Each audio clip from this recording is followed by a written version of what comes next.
नमस्कार, स्वागत है आपका प्रदेश के नंबर 1 डिबेट शो महाबहस में। मैं हूं आपके साथ मेनका चौधरी। नवरात्र यानी नारी के देवी रूप की पूजा और आराधना के 9 दिन। इन 9 दिन में आस्था का वो सैलाब उमड़ेगा जिसमें लगेगा कि देश में महिलाओं बच्चियों को लेकर किसी के दिल में कोई दाग ही नहीं। इन नवरात्र में अष्टमी नवमी को कन्या पूजन कराकर पुण्य कमाने में भी कोई पीछे नहीं रहेगा। अब 9 दिन तो पूरी श्रद्धा और सम्मान, लेकिन 9 दिन बाद क्या? बाकी के 356 दिन क्या? ये रिपोर्ट देखिए। फिर आज नवरात्र विशेष के इस शो में समझने की कोशिश करेंगे कि 9 दिन वाला ये भाव बाकी के 356 दिन क्यों नहीं। तो सभ्य समाज के लिए ये सवाल चुभने वाला लग सकता है, लेकिन ये सवाल तो है ही कि आखिर सभ्य समाज में जहां भगवती की भावना रखी जाती है लड़कियों के लिए, वहां पर लड़कियों को डर क्यों लगता है, बेटियों को डर क्यों लगता है। बहस में आगे बढ़ेंगे, लेकिन पहले हमारा सवाल दर्शकों के लिए जो है वो बता देते हैं आपको। आज का हमारा सवाल है 9 दिन का भाव क्या हम बाकी के 356 दिन बिसरा देते हैं, भुला देते हैं? ये हमारा आज का सवाल है। 3 ऑप्शन आपके सामने है, हाँ, नहीं, पता नहीं। आप ट्वीट कर अपनी राय, अपना जवाब हम तक भेज सकते हैं। @महाबहस पर आप हमें ट्वीट कीजिए, अपनी राय हम तक भेजिए।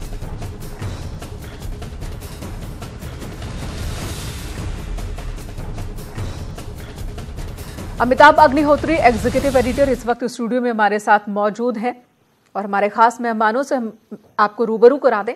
शबनम पांडे, बीजेपी नेता, जूही सिंह, प्रवक्ता समाजवादी पार्टी, शुचि विश्वास, प्रवक्ता कांग्रेस, और रूपा पांडे, कवित्री, हमारे साथ मौजूद हैं। प्रियंका यहाँ स्टूडियो में है। प्रियंका राणा सामाजिक कार्यकर्ता हैं। सदफ फरीद शिक्षाविद हैं। आप सभी का बहुत बहुत स्वागत। अमिताभ जी के पास सबसे पहले चलूंगी। अमिताभ जी, सवाल वही है, हम तरक्की कर रहे हैं, सभ्य होने की बात कहते हैं, देवी के रूप में पूजा करते हैं बालिकाओं की, लेकिन बालिकाएं ही सुरक्षित नहीं है यहाँ। इसीलिए मुझे लगा कि नवरात्र के प्रथम दिन इस मुद्दे पर चर्चा हो। ये 9 दिन ऐसे हैं जिसमें समूचा भारत लगता है आस्था की गंगा में डुबकी लगा रहा है। सब तरफ मां की जय जयकार। या देवी सर्वभूतेषु मातृ रूपेण संस्थिता नमस्तस्यै नमस्तस्यै नमस्तस्यै नमो नमः, यह मंत्र जाप होता है। फिर अष्टमी और नवमी आती है, कन्या पूजन का एक पर्व होगा। छोटी बच्चियां जिनको हम लोगों ने यहां गुड़िया कहा, आज भी छोटी बच्चियों को हम लोग घर में लाड़ में गुड़िया बुलाते हैं। लेकिन यह भाव 9 दिन के बाद तिरोहित हो जाता है। बाकी के 365 में से 9 घटाओ तो 356 दिन जो बचते हैं वो इन बच्चियों के लिए सुखकर नहीं होते। इसकी पड़ताल, ये विसंगति आई कहां से? क्या भगवती पूजन केवल रस्म हो गई? जो 356 दिन के दृश्य रहते हैं, कहीं पता लगता है 1 महीने की बच्ची, कहीं 2 महीने की, साल भर की, 2 साल की बच्ची, नवजात बच्ची। मध्य प्रदेश में केस हुआ था, वो कुछ दिन की बिटिया थी। तो लगता है कि फिर क्या नवरात्र, और साल में 2 बार हम नवरात्र मनाते हैं, चैत्र नवरात्र और शारदीय नवरात्र। 18 दिन देवी की पूजा करते हैं, कन्या की पूजा करते हैं, तब ये हाल। मुझे लगा इस पर चर्चा होनी चाहिए। और 1-2 बातें मेरे जहन में और आती हैं। मुझे लगता है कि जो हमारा समाज है, अगर हम थोड़ा पीछे जाएंगे तो देखेंगे वो समाज भी नारी के विषय पर विरोधाभासी मानसिकताओं का शिकार रहा है। एक तरफ हमने कहा यत्र नारीस्तु पूज्यन्ते रमन्ते तत्र देवता, जहां नारी की पूजा वहां देवताओं का निवास। वहीं उसी कालखंड में हमने यह भी कहा कि नारी नरक का द्वार है। एक तरफ हम कह रहे हैं या देवी सर्वभूतेषु मातृ रूपेण संस्थिता, कि हे देवी, जो ऐसी देवी जो माता के रूप में स्थित है, उसको मेरा नमस्कार है, नमस्कार है, नमस्कार। ये उसका अर्थ है इस श्लोक का। और दूसरी तरफ हम कह रहे हैं कि नारी नरक का द्वार है। कबीरपंथी कहते हैं नारी की झाई परत अंधे होत भुजंग। अब बताइए, यानी नारी की छाया पड़ जाए तो सांप अंधा हो जाए। तो वो कहते हैं उन लोगों आदमियों का क्या होगा जो नारी के संग रहते हैं। अभी पिछले कुछ दिनों पहले इसी मंच पर चर्चा हो रही थी, तो एक शंकराचार्य जी ने बात कही थी, तो मैंने उनको बहुत कड़ा प्रतिवाद किया था। ये दो चीजें एक साथ नहीं चल सकती। एक तरफ हम कहते नारी तुम केवल श्रद्धा हो, और दूसरी तरफ हम उसको नरक का द्वार बता देते हैं। एक तरफ कहते नारी संपूर्ण सृष्टि का मूल है, दूसरी तरफ कहते इसकी छाया से सांप तक अंधा हो जाता है। ये एक साथ भारतीय समाज और संस्कृति में प्रवाहित होती नहीं दो धाराएं। इन्होंने भी बड़ा नुकसान किया। इन धाराओं ने भी समाज को जिस ढंग से नारी के प्रति सोचना चाहिए था उसमें रुकावट पैदा की। ये मुझे अचानक से समझ आया कि ये स्थिति एकदम कैसे बिगड़ सकती है। तो जब अतीत में जाकर देखा तो पता लगा कि ऐसे विरोधाभास भी भारत की संस्कृति में रहे हैं अलग अलग कालखंडों में, और उन्होंने भी समस्या पैदा की। उन चीजों ने भी समस्या पैदा की, और फिर जब सामाजिक पतन चतुर्दिक हुआ तो स्थिति यह आ गई कि महीने 2 महीने की बेटी भी सुरक्षित नहीं। दुनिया का मेरे ख्याल से यह अद्भुत देश होगा जिसमें मातृ रूप की, नारी के देव रूप की, अलौकिक रूप की इस तरह पूजा और अभ्यर्चना होती हो। दुनिया में कोई दूसरा राष्ट्र ऐसा नहीं। उसके बाद ये स्थितियां, जय माता की, जय माता की, सब तरफ चहु और यही मंत्र गूंजता है, लेकिन रात में बच्ची निकल नहीं सकती, रात छोड़िए दिन में निकल नहीं सकती। तब भगवती के पूजन का प्रयोजन क्या, फिर अर्थ क्या?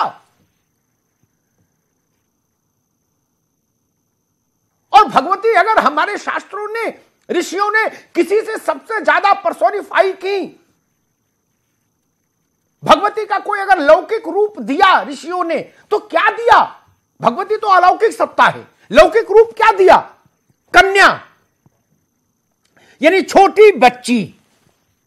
उसी को बताया कि यही भगवती का रूप है, इसका पूजन करिए, इसका सम्मान करिए तो भगवती का पूजन हो जाएगा। इसीलिए कन्या पूजन की परंपरा भारत में पड़ी, और वही सबसे ज्यादा शिकार हो रही।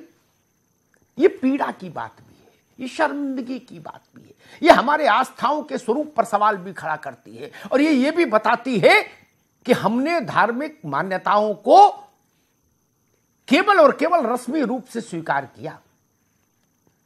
मन कहीं और, दिमाग कहीं और हाथ पैरों से हम पूजा अर्चना कर रहे हैं ताकि एक ये भाव बना रहे कि हम भी धार्मिक हैं। ये एक बड़ी त्रासदी है। मुझे लगा आज के दिन इस पर चर्चा हम लोगों को करना चाहिए। जूही सिंह जी, माता की पूजा करने वाला और इस रूप में पूजा करने वाला कोई दूसरा देश नहीं विश्व में, और ऐसा भी कोई देश नहीं जो कहे नारी की झाई परत अंधे होत भुजंग। अब बताइए, ये दो, एक गंगा दक्षिण वाहिनी, एक गंगा उत्तर वाहिनी, कैसे मिले? क्या बात बने?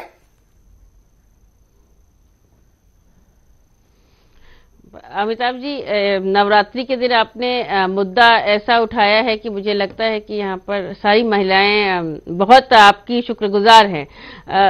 पूजा हम करते हैं देश में अपने बच्चियों की, अपनी नारियों की, लेकिन अधिकार की बात नहीं करते हैं। वो एक संघर्ष चलता रहता है, और जैसा आपने अपने ट्वीट में भी लिखा कि 9 दिन हम भी इसमें खुश हो जाते हैं कि शायद हमारे समाज में हमारा स्थान बहुत पूजनीय है, बहुत सम्मानित है, और बाकी दिन हम भी भूल जाते हैं कि हमारी साथ की जो महिलाएं हैं, जो हमारी मित्र हैं, शायद हम भी उनको उतना सम्मान नहीं देते हैं जितना हम भी एक्सपेक्ट करते हैं कि पुरुष भी हमें दें। तो बदलाव की जरूरत है, बदलाव आ भी रहा है और हर प्लेटफॉर्म से आवाज उठ भी रही है। जहां कोई गलत होता है, मैं ये नहीं कह रही कि सब जगह से उतनी ही मजबूती से आवाज उठती है, लेकिन उठती जरूर है। अब कोई बहुत सन्नाटा नहीं सुनाई दे रहा है। अपराध, जैसा आपने कहा, अत्याचार बढ़ रहे हैं, लेकिन उनके खिलाफ भी आवाजें उठ रही हैं। जो आप जैसे सम्मानित लोग और बहुत सारी महिलाएं, बहुत सारे पुरुष भी इस संघर्ष में साथ हैं।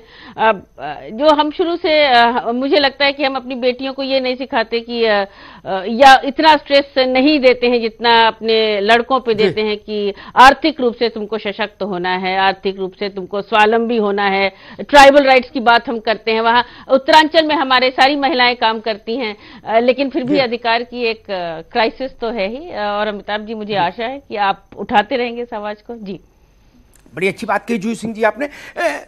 मैं शबनम पांडे के पास जाऊं उससे पहले एक बात और कहूं। मैं आज चर्चा केवल नवरात्र का प्रथम दिन है, इसलिए मैं कोई उसमें विचलन नहीं चाहता। भारत ने 9 देवियों के, भगवती के 9 स्वरूपों का अगर लौकिक स्वरूप कोई स्वीकार किया तो वो नन्ही मुन्नी गुड़िया है। कश्मीर से कन्याकुमारी, असम से गुजरात तक भगवती का यही लौकिक स्वरूप मान्य है। बड़ों के साथ, बड़ी महिलाओं के साथ भी अपराध हो रहे हैं, लेकिन ये तो साक्षात भगवती है आपके मुताबिक।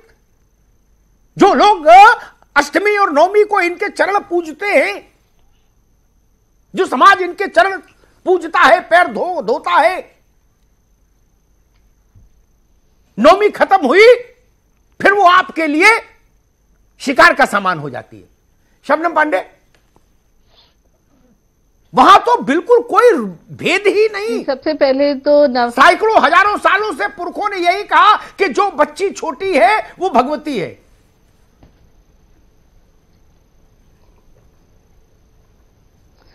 सबसे पहले तो अमिताभ जी, आपके इस चैनल के माध्यम से मैं सभी प्रदेशवासियों को नवरात्रि की शुभकामनाएं देती हूं और आभार व्यक्त करती हूं कि साल में एक दिन ही सही, पर आपके पैनल पे आपने 7 देवियों को जरूर बैठाया है।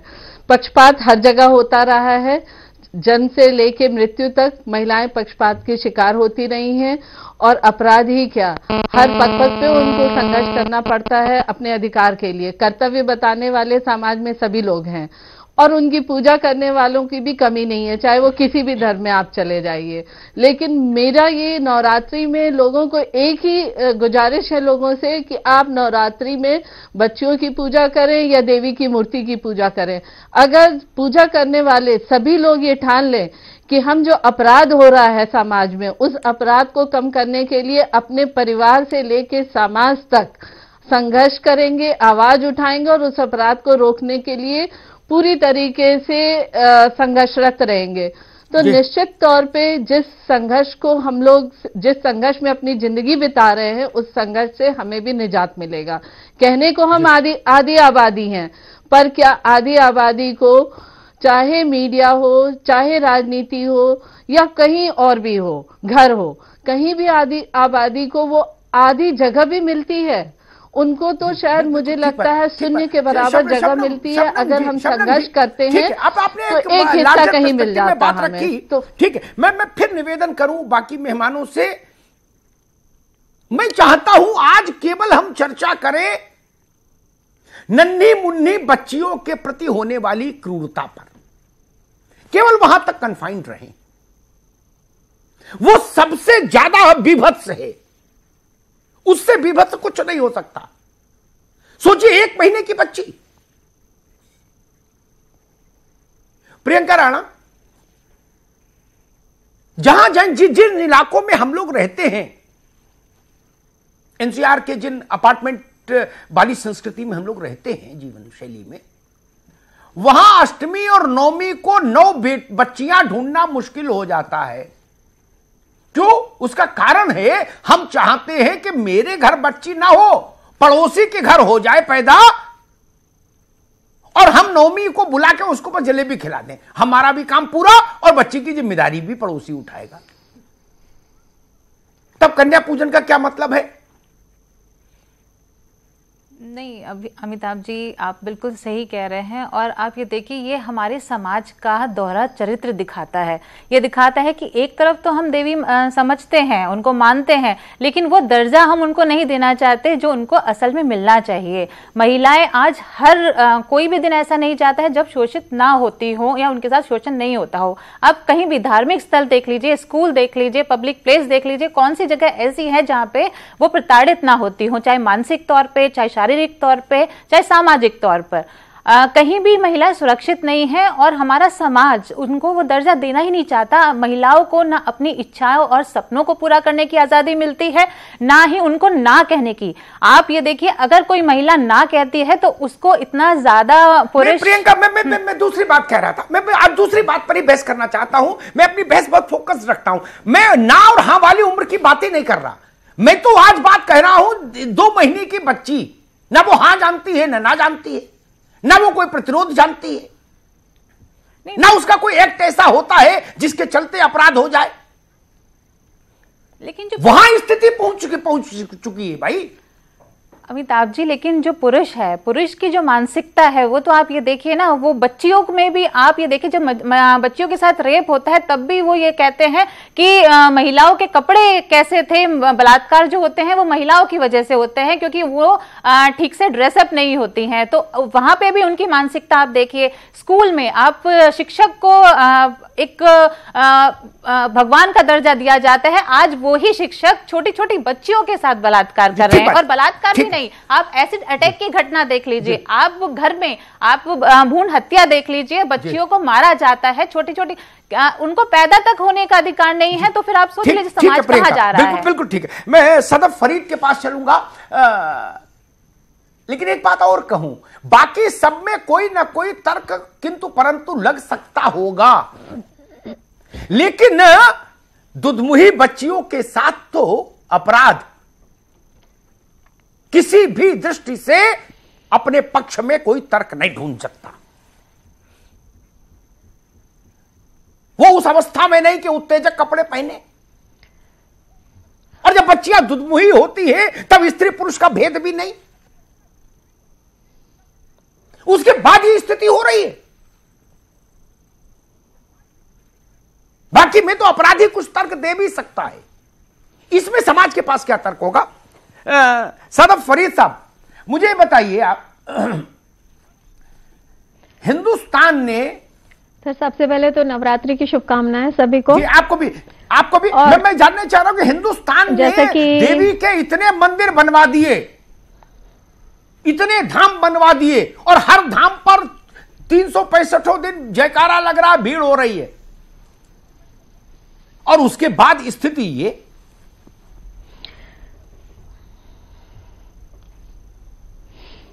सर, जैसे आपने कहा कि छोटी सी दुधमुही बच्चियों के साथ ये हो रहा है। हम सभी को पता है आजकल के न्यूज़पेपर्स, न्यूज़ चैनल सब इस तरह के न्यूज़ से भरे रहते हैं। और बेसिक रीजन हम इसमें किसी के कपड़ों को दोष नहीं दे सकते, ना हम ये कह सकते हैं कि नाइट आउट की वजह से, बाहर रात में देर में निकलने की वजह से। इतनी छोटी बच्चियां रात में बाहर निकल भी नहीं सकती हैं अकेली, वो कैपेबल ही नहीं है, अकेले जाने वाली ही नहीं है। बेसिक रीजन ये है हमारे यहाँ तरबियत। हम बेटियों की तरबियत तो इस तरीके से करते हैं कि बाहर मत जाना, अनजान आदमी से मत बोलना, अकेले जहां पर लड़के खड़े हो वहां पर मत खड़े होना, या किस तरह के कपड़े पहनकर जा रही हो, किससे मिल रही हो, कहां कितनी देर बाद घर वापस आ रही हो। हम बेटों से कभी नहीं कहते कि तुम बाहर जा रहे हो, वहां पर 2 लड़कियां अगर खड़ी थी तो तुम उनके पीछे पीछे क्यों गए। तुम अगर बाहर जा रहे हो तो ये ध्यान रखना कि कोई भी लड़की अगर अकेली हो तो तुम्हें उसकी सुरक्षा करनी है। हम बेटों से कभी भी ये नहीं कहते हैं कि लड़कियां भी तुम्हारी तरह इंसान हैं। हम कभी भी अपने बेटे से ये नहीं कहते कि तुम जैसे अपनी बहन की रक्षा करते हो, रक्षाबंधन के दिन उसके जो राखी बांधवाने के बाद तुम उस तरह से दूसरे की बेटी जिसके पीछे जा रहे हो या जिसके साथ कुछ गलत कर रहे हो वो भी किसी की बहन होगी। तो बेसिक प्रॉब्लम जो है that is we need to change the mindset. हमें सेंसिटाइजेशन की जरूरत है, हमें माइंडसेट चेंज करने की जरूरत है। हमें सिर्फ चौराहों पे पुलिस खड़ी कर देने से कुछ नहीं सॉल्व हो सकता। हम ये भी नहीं कर सकते कि डेली एक मोर्चा निकालते रहें। मोर्चे में जो जाते हैं लोग, वो कितनी बेटियों की हिफाजत कर सकते हैं? वो एक वक्त में एक लिमिटेड नंबर ऑफ फीमेल्स को सिक्योर कर सकते हैं। बेसिकली ये चीज हमें अपने घरों से स्टार्ट करनी होगी। हमें खुद अपने बच्चों को बहुत अच्छी बात कही सदम, आपने बहुत लड़की दोनों बराबर हैं। बहुत महत्वपूर्ण बात कही। ये सुधारात्मक कदम घर से होंगे आरंभ, तो इनका कोई परिणाम दिखेगा समाज में। शुचि विश्वास, वही प्रश्न, क्या आप जैसा सदफ कह रही थी कि क्या अब वक्त नहीं आ गया कि बेटी बचाओ मत चलाइए आंदोलन ये चलाइए, बेटे सुधारो नहीं, बेटे सुधर जाएंगे तो बेटी अपने आप बच जाएगी।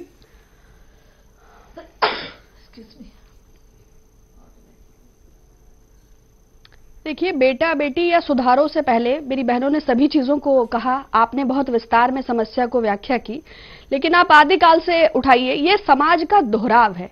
एक और शिव ने स्त्री को आदि शक्ति स्वीकार किया है, वो जगत जननी है। दूसरी ओर हमारा समाज उन्हें सशक्तिकरण की प्रक्रिया देता है।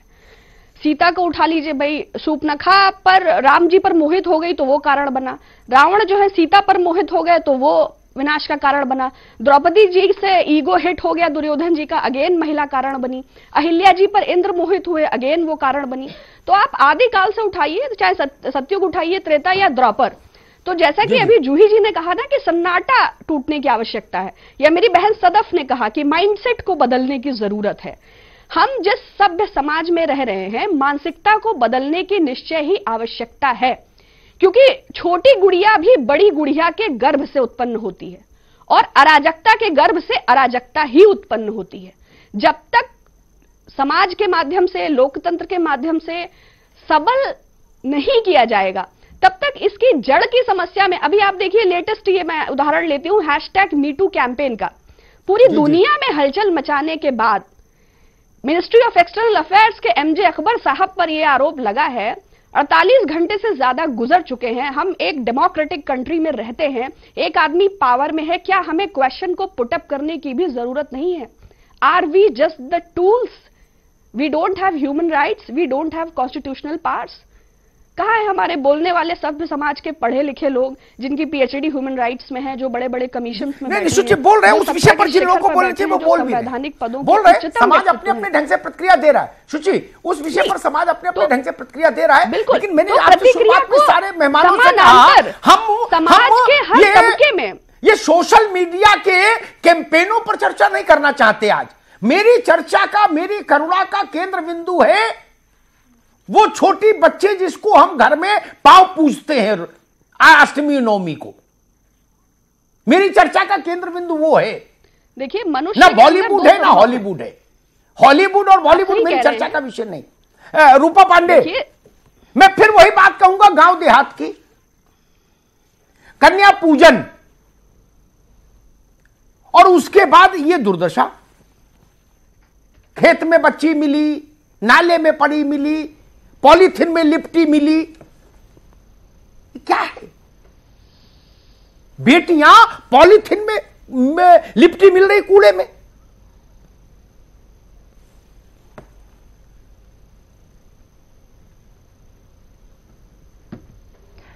जी सर, आपका बहुत बहुत आभार। बहुत संवेदनशील विषय और प्रथम दिन उठाया।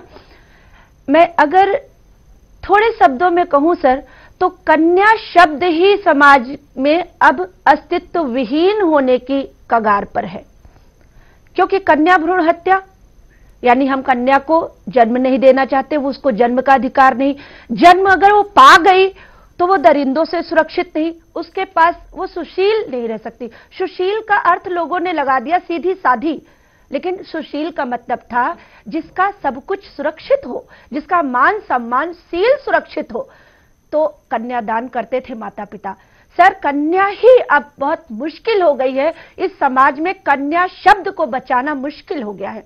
अब बात आज के विषय पर है और मैं सर 2 बेटियों की मां हूं। आज मैं अपनी बेटी का ही एक मैसेज आपके थ्रू पहुंचाऊंगी। उसने कहा कि मैं तो वहां नहीं जा सकती माँ, वो दिल्ली यूनिवर्सिटी में पढ़ती है, अमिताभ सर के पास मेरा मैसेज पहुंचा दीजिए। उसने अभी एक आर्टिकल लिखा और मेरी आंखें नम हो गई। उसने कहा कि हम देवी उनको मानते हैं जो सिंह पर सवार हो, हाथ में खडक खप्पर और धनुष बाण लिए हो। स्कूटी पर जाती हुई लड़की को हम देवी नहीं मानते, ऑफिस में बैठी हुई लड़की को हम देवी नहीं मानते, बाजार में जाती हुई लड़की को देवी नहीं मानते। और सबसे क्रूर रूप देखने को मिलता है नवरात्र में, पूजा पंडालों में, जब दोनों हाथ जुड़े होते हैं देवी की मूर्ति के सामने और जैसे ही वो हाथ खुलते हैं तो मौका पाते हैं वो भीड़ पर अपने हाथ साफ करते हैं, कोहनी मारते हैं और उन अंगों को ढूंढते हैं जो उन्होंने जन्म के समय देखे थे। ये मेरी बेटी ने लिखा है सर, बहुत बड़ी बात। बहुत सार्थक बात उस दिन और मानूंगी इस पूजन को। जी, उसने बहुत कम शब्दों में बहुत बड़ी बात कही। उसने कहा मैं उस दिन मानूंगी कन्या पूजन जिस दिन स्कूटी पर जाती हुई बेटी का सम्मान होगा और उसमें भावी मां को देखा जाएगा। लेकिन वो दिन कब देखेगा भारत? शायद तब तक नहीं जब तक हम पाखंड में जीते रहेंगे।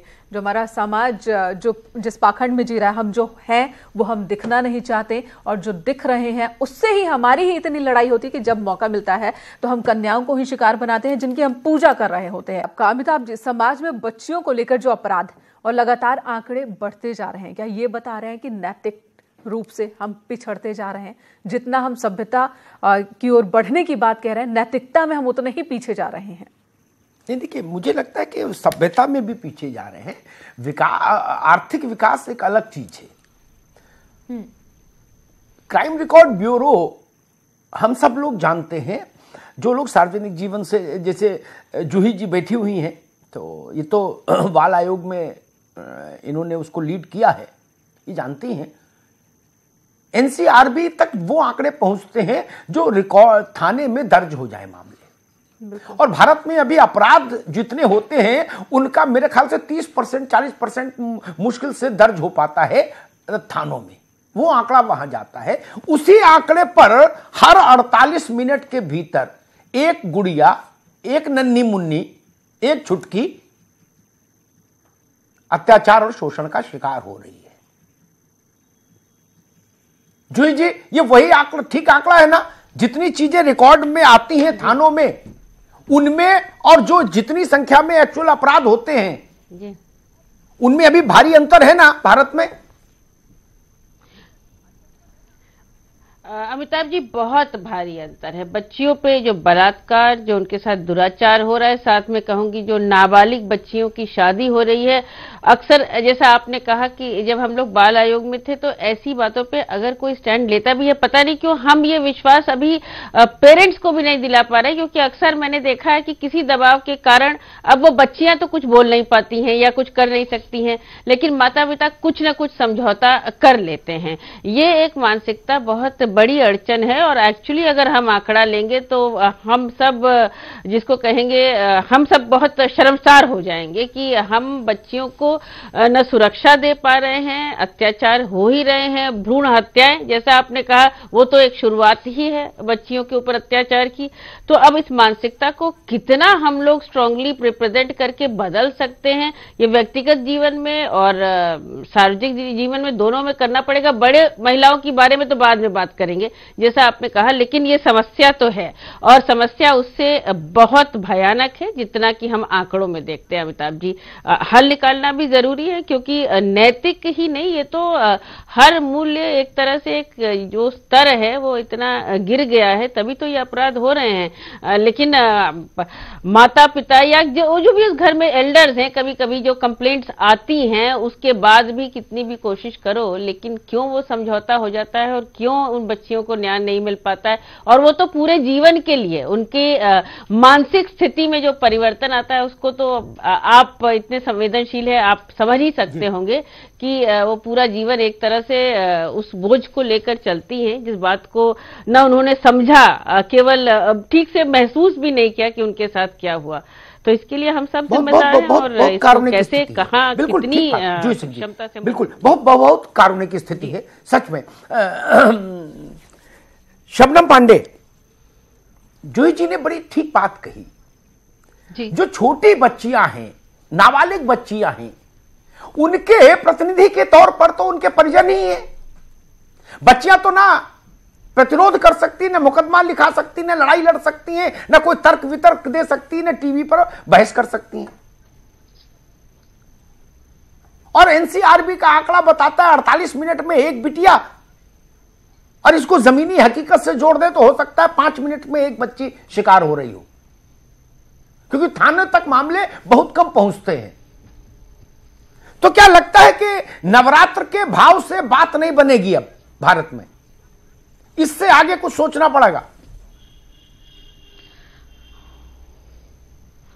निश्चित तौर पे नवरात्र की पूजा तो एक सांकेतिक पूजा के रूप में रह गई है कि नवरात्र आया है तो हमें देवी पूजन करना है, बस इतना ही रह गया है।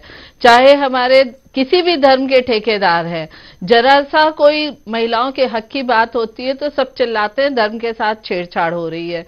पर वो नाबालिग बच्चियां, वो दूधमुही बच्चियां जिनके साथ बलात्कार हो रहा है, तो ये सारे समाज के लोग जो आवाज उठाते हैं एकजुट होके महिलाओं के खिलाफ, आज उनको सोचना पड़ेगा, क्योंकि वो जो दूधमुही बच्ची है वो सचमुच किसी भी प्रकार से रेप के लिए किसी को उत्तेजित नहीं करती हैं।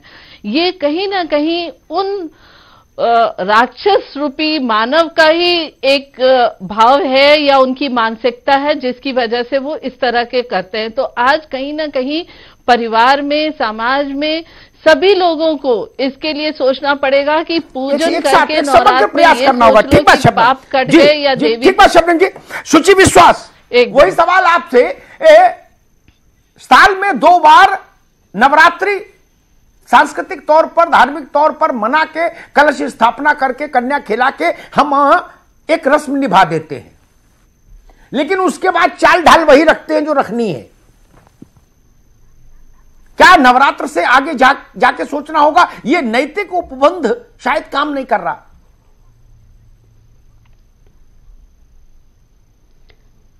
देखिए, जब हम छोटी बच्चियों में कन्याओं को देख नहीं पा रहे हैं, तो जो इस तरह के अपराध में लोग संलिप्त हैं या जो हृदय या ऐसी दूषित मानसिकता रखते हैं, वो स्वयं ही मधु कैटभ या महिषासुर का पाश्विक स्वरूप है, क्योंकि ये पैशाचिक है। इस प्रकार का व्यवहार पाश्विक है।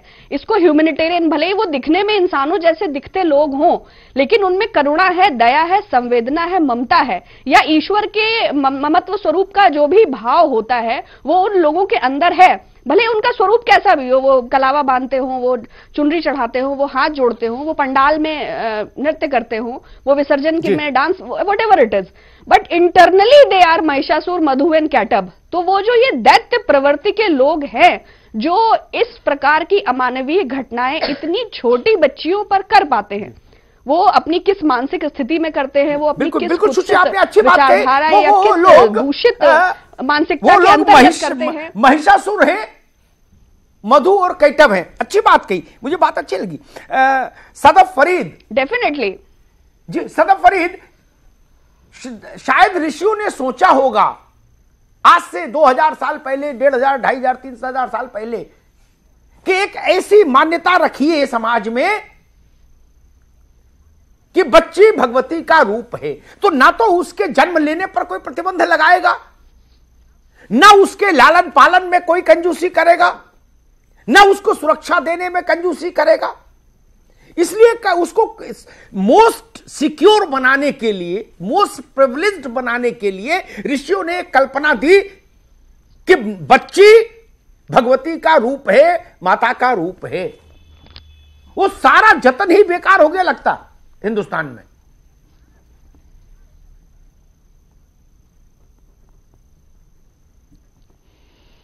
सर सही कह रहे हैं आप। जैसे ये कन्या पूजन है या नवरात्रि है या कुछ दिनों के लिए 9 डेज के लिए जो फीमेल्स की इतनी ज्यादा इज्जत होती है, वर्शिपिंग होती है, पूजा स्टार्ट हो जाती है उनको बहुत, तो it has just become a ritual. सिर्फ एक प्रथा जैसी रह गई है कि हमारा त्योहार आया है तो 9 डेज में हमको ये करना ही है। बिल्कुल वैसी प्रथा रह गई है कि जैसे दिवाली आई है तो पटाखे फोड़ने ही फोड़ने हैं, तो उसी तरीके से नवरात्र आया है तो कन्याओं की पूजा होनी है। मुझे लग रहा है जैसा हो गया। जेंडर डिस्क्रिमिनेशन, सर बिल्कुल आतिशबाजी जैसा हो गया। सर, जेंडर डिस्क्रिमिनेशन स्टार्ट्स जी जी sir, gender discrimination starts before the birth of a girl. बिल्कुल, जन्म से पहले से। प्रियंका, हमारे धर्म ने करूंगी कि जन्म के पहले से ही जेंडर डिस्क्रिमिनेशन स्टार्ट हो जाता है। जी सदफ जी। प्रियंका, हमारे ऋषियों ने कहा पीपल में विष्णु का वास है। वो बात तब भी समाज में चल रही, पीपल कोई नहीं काटता हाल डर से ही सही। आपने पीपल काटते नहीं देखा होगा सामान्यता। पीडब्ल्यूडी का बुलडोजर उखाड़ दे पीपल, अलग बात है, आदमी नहीं काट रहा। एक से सुन लीजिए मैं क्या कहना चाह रहा हूं, वो तो सुन लीजिए तब उत्तर दीजिए। लेकिन जब हमारे धर्म ने यह कहा कि बच्ची देवी का रूप है तो उसको नहीं माना, उसका पालन नहीं किया। नहीं, बच्चियों को तो लक्ष्मी का रूप भी कहा जाता है, लेकिन मानता कौन है, यही तो बात है। क्योंकि डिस्क्रिमिनेशन इतना ज्यादा है, भेदभाव इतना ज्यादा कर दिया गया है। आप देखिए, बच्ची को पैदा होते ही उसको पराया धन मान लिया जाता है। आज भी घर में जब कन्या पैदा होती है तो आपके जो रिश्तेदार हैं वो सारे ऐसे शोकाकुल उसमें आ जाते हैं कि पता नहीं क्या हो गया, जैसे कोई अपराध हो गया हो। तो मानसिकता ही ऐसी बनी हुई है कि अगर लड़की आई है तो पराया धन है, आपकी ना ही सेवा करेगी, ना माँ बाप की कुछ भी काम आएगी। तो इस तरह की मानसिकता अगर हमारे देश में रहेगी और आज 21st सेंचुरी में अगर हम इस तरह की डिबेट कर रहे हैं तो कितना दुखद है ये आप समझ सकते हैं। मानसिकता ही नहीं बदल रही है और इतना ज्यादा अवेयरनेस होने के बाद भी आज लड़कियां कहाँ नहीं है। देश विकास। प्रियंका, मैं रोकूंगा, समय कम है। ये अगर हालात ही रहे तो 22वीं शताब्दी में भी बहस करनी पड़ सकती है। रूपा पांडे कि छोटी सी टिप्पणी इस पर चाहूंगा। नवरात्र जिस उद्देश्य से ऋषियों ने इसकी संकल्पना की थी कि नवरात्र रहेगा तो एक नैतिक मानदंड रहेगा समाज में, मुझे लग रहा वो बात तिरोहित हो गई। एक इस पर टिप्पणी। और मुझे किसी ने बताया आपने बेटियों पर एक कविता लिखी है, कोई ये लिखी थी, उसकी 4 पंक्तियां भी सुनाइए। जी सर, ये उस समय हमारे यहाँ परिवारों में बेटियों को बहुत प्रणम्य माना जाता था और परिवार ही नहीं, मोहल्ले के लोग भी उस बिटिया को बहुत प्यार करते थे और बहुत सम्मान करते थे। कालांतर में जब उसको एक देह के रूप में देखा गया, उसके साथ दिक्कत आई। और मुझे लगता है कि तब कलम ने, जैसे अभी आपने कहा कि डर होना चाहिए, ब्रह्मदेव का डर होता है इसलिए पीपल नहीं काटा जाता है। तो अब हम माओ ने, कलमकार माँ होने के नाते मैंने कुछ वेदना लिखी, वो मैं रखूंगी। ये बहुत मुक्तक सुना जाता है क्योंकि ये वेदना से भरा हुआ है और वातावरण अच्छा चाहूंगी आपके माध्यम से ये बात पहुंचाऊं। समय के हाथ से मजबूर ये मैया तुम्हारी है, समय के हाथ से मजबूर ये मैया तुम्हारी है। महाव्यभिचार दुनिया में बड़ा अन्याय जारी है, तुम्हारे हाथ में बिटिया मैं गुड़िया अब नहीं दूंगी, तुम्हारे हाथ में बिटिया मैं गुड़िया अब नहीं दूंगी। कटारी तेज धारी लेके चल, संकट में नारी है। तो अब हम माओ ने निश्चय कर लिया है, हम गुड़िया नहीं देंगे कुछ समय तक। और मुझे लगता है कि हमें गुड़िया देने का अवसर आप जरूर देंगे, ऐसा मुझे दिख रहा है। अभी तो कटारी ही दूंगी। फिलहाल तो कटारी की ही जरूरत है। हमारे दर्शक क्या कह रहे हैं हमारे सवाल पर ये भी जान लेते हैं। 9 दिन का भाव क्या हम बाकी के 356 दिन बिसरा देते हैं? ये सवाल हमने अपने दर्शकों से किया था। दर्शकों ने अपनी राय हम तक भेजी है। क्या राय है दर्शकों की, ये भी जान लेते हैं। हालांकि जो हकीकत है वो हम देख ही रहे हैं और दर्शकों का भी यही मानना है। 69% लोगों का मानना है कि हाँ, हम बाकी के दिन ये इस भाव को भुला देते हैं कि बेटियां जो हैं वो देवी का स्वरूप है। 27% का आंसर ना में है, 4% कोई राय नहीं बना पाए हैं। अमिताभ जी के पास चलूंगी। अमिताभ जी, ये जैसा कि अभी बता रही थी रूपा जी भी कि वक्त आ गया है कि बेटियों के हाथ में गुड़िया नहीं कटारी दी जाए। देखिए, बात ठीक है, रूपा जी ने जो बात कही करुणा के स्तर पर, क्रोध और आक्रोश के स्तर पर, वो नारी की एक अभिव्यक्ति है, मां की अभिव्यक्ति है। लेकिन मैं जब सोचता हूं तो देखता हूं जो इतनी छोटी है, जो न गुड़िया थाम सकती है न कटारी थाम सकती है, उसका क्या करें? उसको तो सिवाय समाज की नैतिकता के अलावा कोई रास्ता नहीं जो सुरक्षित रख ले। जी। कटारी थामने के लिए भी हाथ चाहिए ना मजबूत। लक्ष्मीबाई रजिया सुल्तान 6 महीने की बिटिया, 3 महीने की बेटी, क्या कटारी, क्या बांसुरी, क्या गुड़िया, क्या झुंझुना, क्या झूला, क्या पालना, कैसे बचे? मूल चिंता का विषय और उससे आगे जाए, जैसा सदफ ने कहा और बाकी लोगों ने कहा, जूही जी ने कहा, अरे कटारी तो ठीक, गुड़िया ठीक, सब ठीक, लेकिन मसला यह है कि गर्भ में ही आप उसके लिए मृत्यु दंड लिख देते हैं, कैपिटल पनिशमेंट, मृत गर्भ में ही। इसका कैसे उपाय हल निकलेगा? इसका हल कैसे निकलेगा? वयस्क हो गई नारी, बच्ची से युवा हो गई, अपने संघर्ष के लिए कोई रास्ता निकाल पाएगी, निकाल सकती है, लड़ सकती है, कुछ प्रतिरोध भी करेगी। लेकिन मैं उन लोगों की बात कर रहा हूं आज नवरात्र के प्रथम दिन, जो प्रतिरोध नहीं कर सकते। आप उनको मार डालिए, यह मूल चिंता का विषय है। गर्भ में बैठी हुई बिटिया पूर्णतः निर्भर है परिवार पर। आप आने देंगे तो आएगी, नहीं आने देंगे तो मर जाएगी। कोई नारी प्रोटेक्शन कैंपेन उसका कुछ नहीं भला कर सकता। कुछ चला लीजिए, आप सोशल मीडिया पे हंगामा कर लीजिए, वहां सुरक्षा कैसे होगी? वहां कौन सा कवच देंगे हम? दुर्गा सप्तशती में कहा गया है कि दुर्गा कवच अक्षुण्ण सुरक्षा देता है। आपके पूरे सत्व की रक्षा करता है, एक एक अंग की रक्षा करता है। वहां तो साक्षात दुर्गा मैया है गर्भ में, और उनके साथ ये सलूक।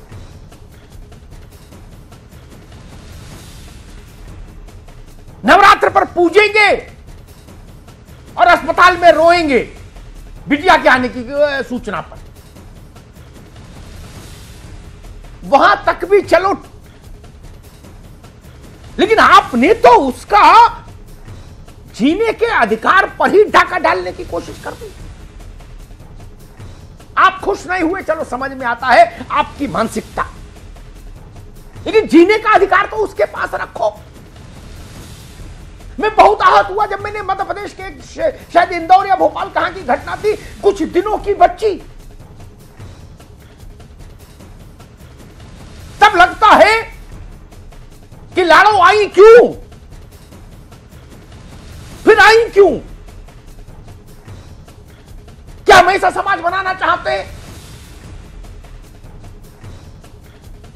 ये स्थिति बड़ी खराब हो जाएगी जब माता पिता को ये लगने लगे कि बेटी आएगी तो हम उसको सुरक्षा नहीं दे पाएंगे, और बेटी के आने पर चाहे और अनचाहे प्रतिबंध लगने लगे। चाह के प्रतिबंध लगाने वाले अलग, अनचाहे प्रतिबंध लगाने वाले अलग, लेकिन दोनों का परिणाम एक ही है। यह स्थिति समाज के लिए विस्फोटक हो जाएगी कि लोगों को यह लगे कि हम जिस बेटी को जन्म देने जा रहे हैं हम उसकी हिफाजत करने लायक नहीं।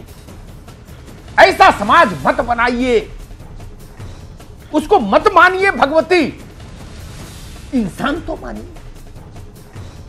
और नहीं मान सकते तो नवरात्र का पूजन बंद करिए। धन्यवाद।